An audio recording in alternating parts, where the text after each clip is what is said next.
Apple's fixing the iPhone 14 Pro's camera shake.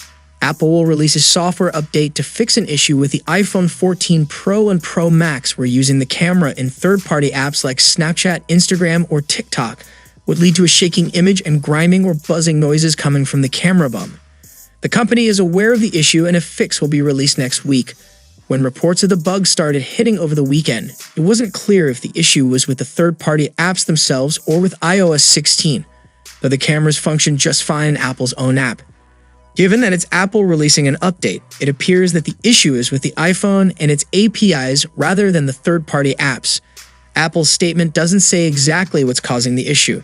There's been speculation that it came down to the phone's optical image stabilization system, which isn't a bad guess given that its job is literally to move parts of the camera around.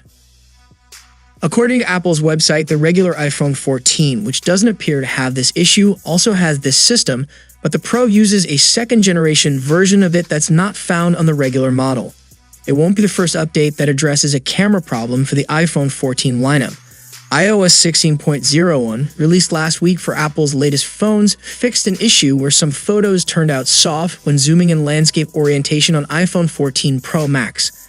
According to Apple Insider Report, the latest iOS update on iPhone 14 Pro brings several camera focus changes including a 48-megapixel sensor and an action mode. It states that the problem could be related to the optical image stabilization.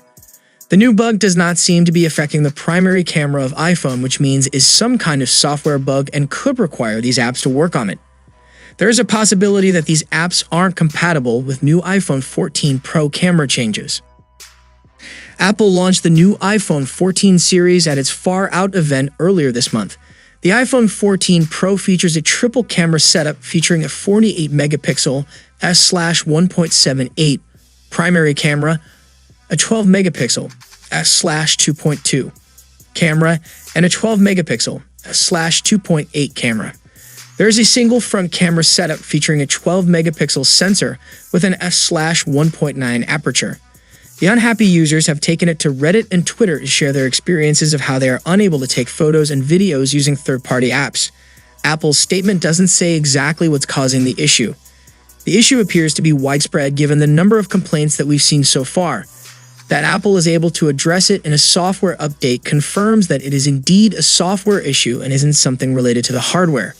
We're aware of the issue and a fix will be released next week.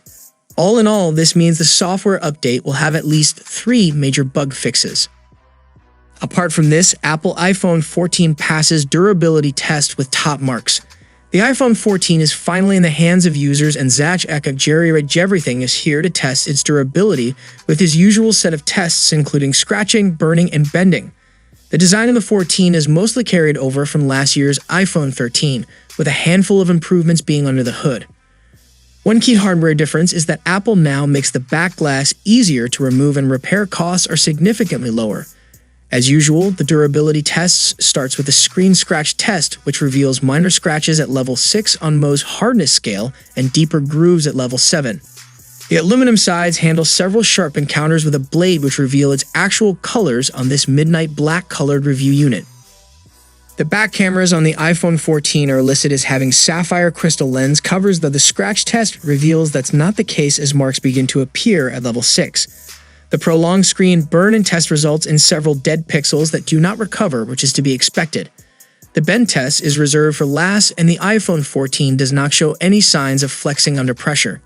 So what do you guys think about this new issue faced by Apple? Let me know it down in the comments section, and I'll see you guys in the next one. See you for the next time. Peace out.